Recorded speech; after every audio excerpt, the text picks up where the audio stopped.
I know a number of you will be surprised at the topic of the talk because those who have been regular SSE members and come and have heard me speak a whole bunch of times have ended up seeing pictures like Vernon showed before, either me treating cages of mice, or you see really ugly looking mice in various stages of cancer or cancer remission.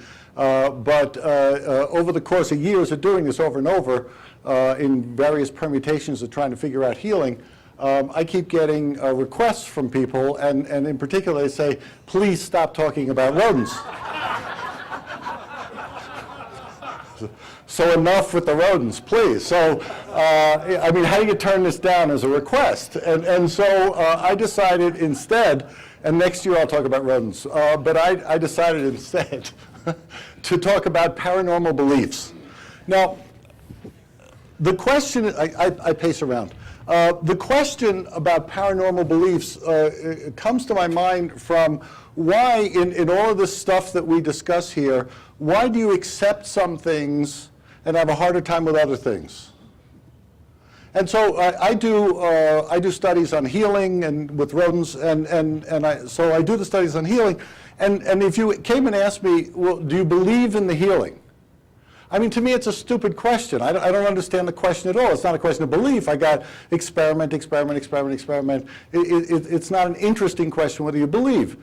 The interesting question is, how does this stuff work? The interesting question is, what might be the correlates of it? The interesting question might be, what increases efficacy, things along those lines. But is there such a thing as healing? I mean, to me, I don't even comprehend the question, to be honest. Yet, on the other hand, if you ask me about some other anomalies, and you say, well, do you believe it? And sometimes I have to pause. So why do I accept or why don't I accept? And is it because I know more about healing than I know about, and I don't want to pick on anything. Is it I know more about healing than I know about? Is it because I've had some experience with it? Is it because I'm familiar with the literature? Is it because somebody in authority said something and I say, well, that probably makes sense? And if you really think about this stuff, and I suspect, because I'm looking at heads nodding, there are some anomalies that we talk about here, and you go, well, come on, that's it, and move on. Let's get to the more interesting questions. So obviously the phenomenon is real, but now what are the secondary questions? What are the tertiary questions? And they become much more interesting. But probably everybody here has experienced the Boggle effect. And you sit there and you go, it's too much. I can't take it. And so you probably can also see this in terms, so my question is, what makes you lean in one direction? What makes you lean in the other direction? And this is really, I'm going to talk about anomalies here, but this is really a subset of a larger question that could pertain to things which are also not anomalous. So if you stop and think about, I guess, traditional areas of science, I could ask the exact same questions.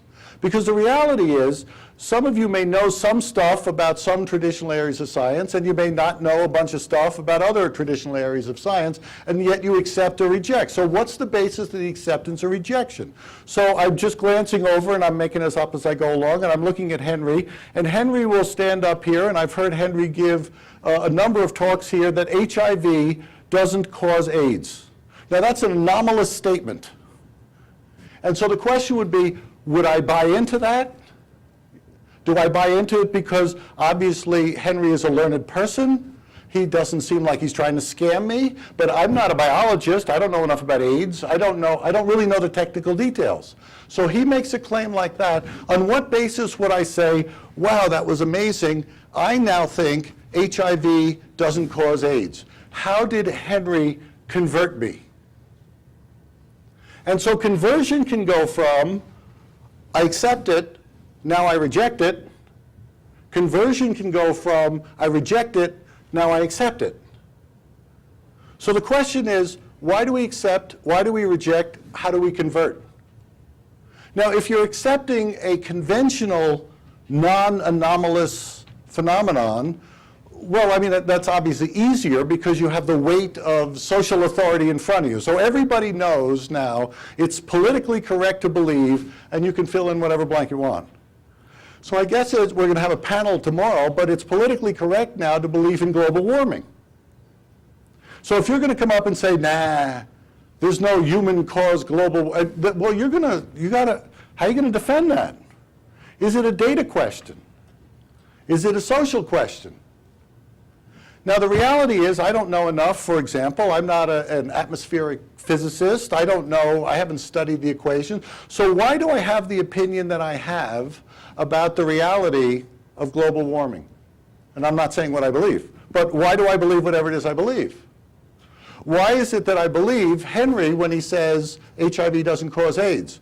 Or why do I believe someone or the rest of the conventional world HIV causes AIDS? So HIV causes AIDS is not a controversial statement. Henry's controversial. Why would I accept a non-controversial statement? It's the same question. Except in one, I've got the weight of scientific authority behind it. But the reality is, my question is, why would I buy into the scientific position?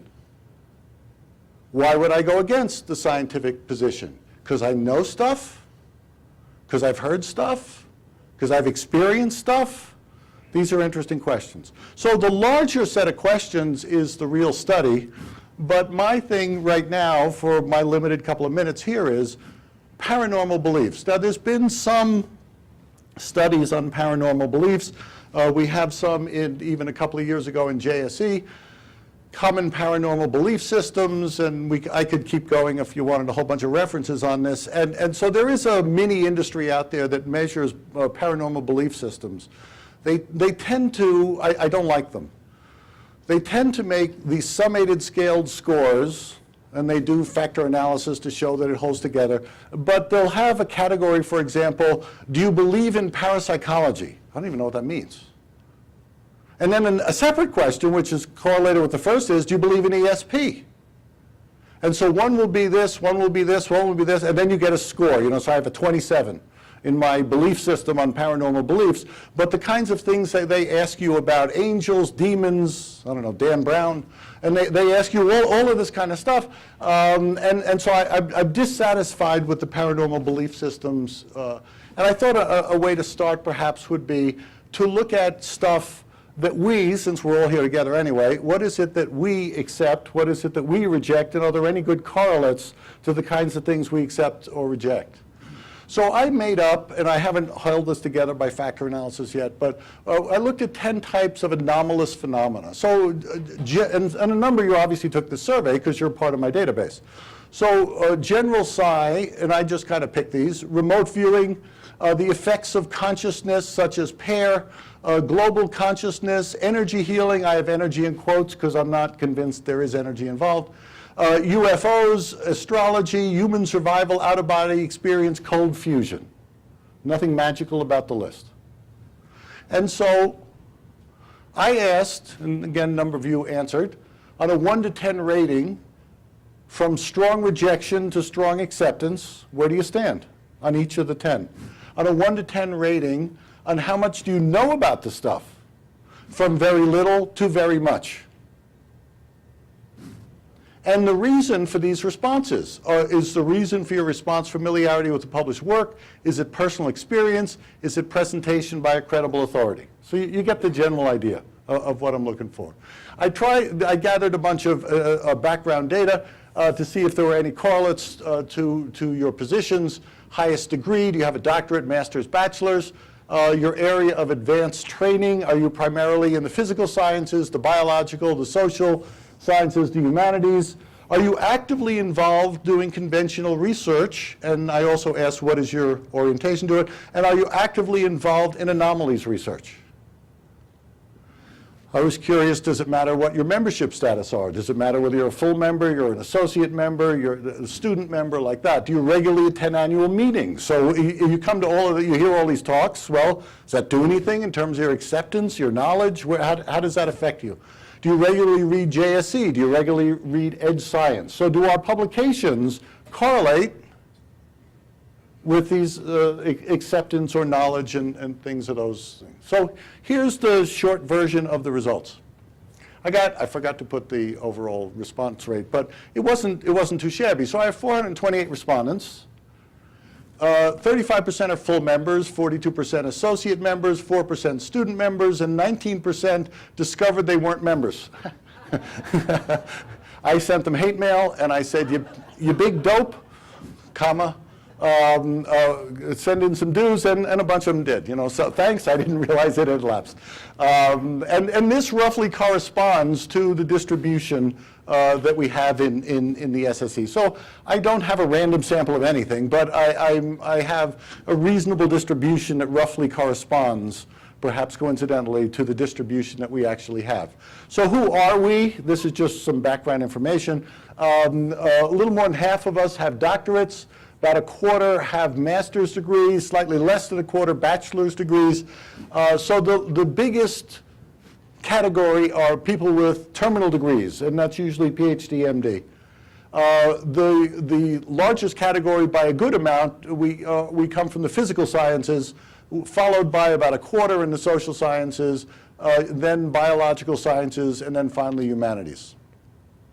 About 19% say they do attend the annual meetings. The reason for not, I had a number of choices, but these are the only two that mattered. Location, that's a reason that a number, and they said, you know, take it to different places. I can go some of the time. Cost was the second reason. There were only a handful of people put the content of the program. I think there were 4 respondents who actually clicked that. So they like the program. They can't get to it. They can't afford it. 3/4 of us read JSE, and about 2/3 of us read Ed Science. And I'm going to look at, does your knowledge of these anomalies correlate with your reading JSE? Does it correlate with your reading Ed Science? Does your acceptance, does your rejection? Again, I think you get the general idea. So here's some of the data. This is a rank ordering of the 10 anomalies, or anomalous areas. On a scale of 1 to 10, the highest rating in terms of acceptance was general psi. So you can figure out along the scale, 8.31. The second highest, and some of these surprised me, frankly, in terms of the order. The second highest was out of body, the pair stuff, survival, remote viewing. It pains me to say healing was 6th. But still the numbers are up there. UFOs, global consciousness, cold fusion, astrology. So this is the rank order. So we have, in only astrology, do we have a leaning towards not acceptance. How much do you know? And this is self-report. Same thing, scale of 1 to 10. And so over here is the acceptance rank. So psi, is the claim is this is the highest known. It's also the #1 accepted. Survival, #2. That surprised me. I don't know why, but it surprised me. Out of body, remote viewing, UFO. And you can see some of their positions in the right-hand column have changed.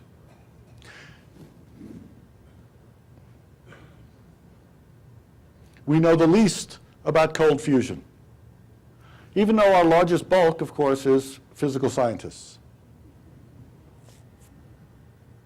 Now, if you compare the rank or the numbers of how much do you know and how much do you accept, accept is a significantly different number than know. We accept more than we know. And ponder that for a second. So we tend to, so there are leaps of faith going on here. Our acceptance numbers are higher than our knowledge, at least by self-report. Why do we say what we say? And now this is ranked by acceptance. So general psi is the most accepted, out of body is 2, like that. And so now you have the option of multiple responses, but is the basis of your response the published work, personal experience, or presentation by a credible authority? It turns out published work is by far the highest. Credible authority drops down. 5 minutes? And this goes all the way through. There's only 2.3% of us have a personal experience with cold fusion. This is the cool people among us. What matters? All phenomena have significant correlations between acceptance and knowledge. So the higher the knowledge, the higher the acceptance. And the correlations range from 0.4, which is the lowest for astrology, to 0.64, which is the highest pair, and most of the correlations are in the mid 0.5s. Comparisons of acceptance by degree, you got nothing. And this was just simple one-way ANOVAs. Comparison of knowledge by degree, you got nothing. Nothing. Acceptance by training, the area of training. Couldn't find anything. If the ANOVA worked, I did a post hoc, and we just got a couple of things here, just in terms of remote viewing. The people whose background is the social sciences alleged to know more than the people in the physical sciences, like that. But it's not, these are just barely at 0.05. If you're involved in conventional research, no strong relationships. So whether you do research or not doesn't matter for your knowledge, doesn't matter for your acceptance. If you're involved in anomalies research, however, it matters.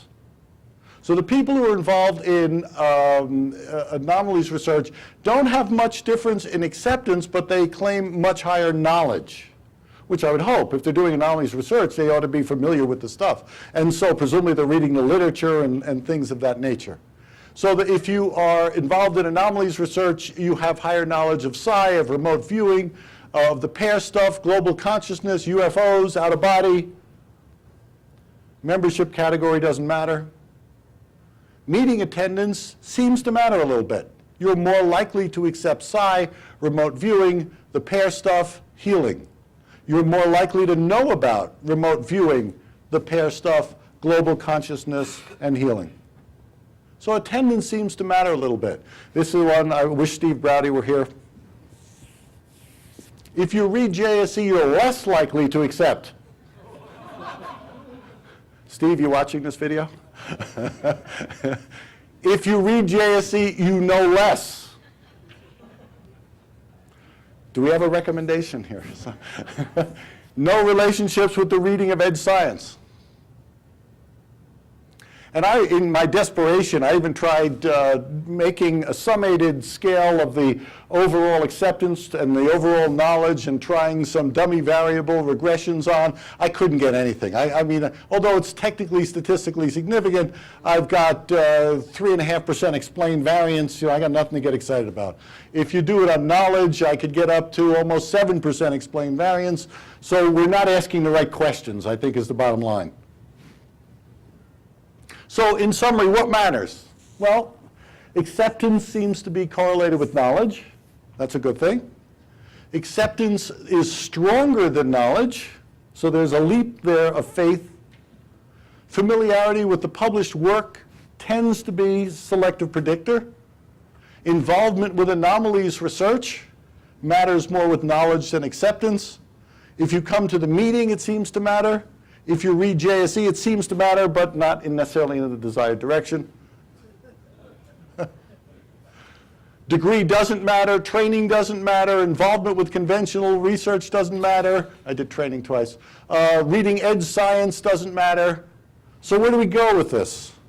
Well, I don't have the right variables. The stuff that I thought might matter and the questions that I asked don't seem to be the key. I think the next step is to turn a little bit to social psychological variables. And I think, oddly enough, that what might be a fruitful area, and I think it needs to be qualitative research for the next step, is to look at sociological models of conversion. And so there are interesting models of religious conversion, and perhaps they could be explored with some qualitative interviews of membership and how you got to. Do you have the right predispositional factors, the situational factors, and things of that nature? So I think that at least the simple kind of background variables don't seem to be all that predictive. And I'm done. Thank you.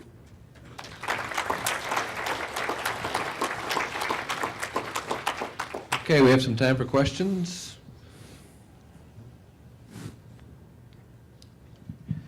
Well, I'm so glad you could finally use your PhD in sociology. What good did it do? I didn't find much. Yeah. A couple of things that I didn't see up there that I think are significant and very important. One is, do you read the skeptical literature about the subjects you're interested in? I do wonder, that would make an interesting survey. And also, some kind of scale regarding hope, like in the case of survival, you know, is your belief or acceptance in that based on your hope, your fear? I don't know if you can. Yeah, I could also try correlation using social psychological variables of personality type, the way you're in the world. There's a whole variety of these off the shelf. I mean, I got interested in looking at it this way because I wasn't satisfied with the off the shelf paranormal belief measures. So if you know something about the literature, you know something about the anomalies, the kinds of questions that are asked are, I don't know, they grate me. They just, this doesn't make sense. I want to know if I believe in parapsychology. I don't know what that means even, yeah. But thank you. My name is Dick Hartung. I wonder if you've read Jonathan Haidt's book, The Righteous Mind, that was published this year. No, I haven't. Okay. He uses a paradigm in there where he's dealing basically with how that relates to our politics and how we accept that sort of thing. Not scientific material. But anyway, he uses a model of the elephant and the rider. And the elephant leans some direction, and then it's the rider's job to explain why the elephant leaned in that direction. The elephant being, of course, the subconscious, and the rider being the conscious mind. So it strikes me that this is similar, actually, to politics, or just about everything we do. We're involved. That's why I see the parallel to religion also. Yeah. So you've got to get yourself directed to answer these questions toward things that are not really all that rational. I guess that was my comment. Yeah, I would agree. I would agree. But the question is, if I started to, in qualitative interviews, will this come out, or will there be defensiveness? I think this is an interesting question. People trying to defend their beliefs that they already have. So we can, as members of the SSE, for example, we can look at those people who don't accept healing. You know, how could this be? They must be closed. But how many things are we also closed about? And we would defend our beliefs in whatever area, either conventional or anomalous. And so I suspect that we're looking at perhaps social psychological measurements of defensiveness, rigidity, and things of that nature. That simply moves the causal chain down one variable, but I think that kind of thing has to be looked at. Hi, this is partly a question and also a suggestion. It's interesting that people who read the texts, the journals, have less acceptance and report less knowledge. One interesting thing might be to have people watch movies that are about psi phenomenon or consciousness phenomenon, new edge science type of stuff, because movies might be a very different way, we all know they are a very different way of communicating information. So that might be something you ask people for movie suggestions and see that, because like in a dream, when I have a dream, I don't read a book. I get a movie of some sort, as an example. Right, right. Yeah, a lot of different ways to go. I would agree.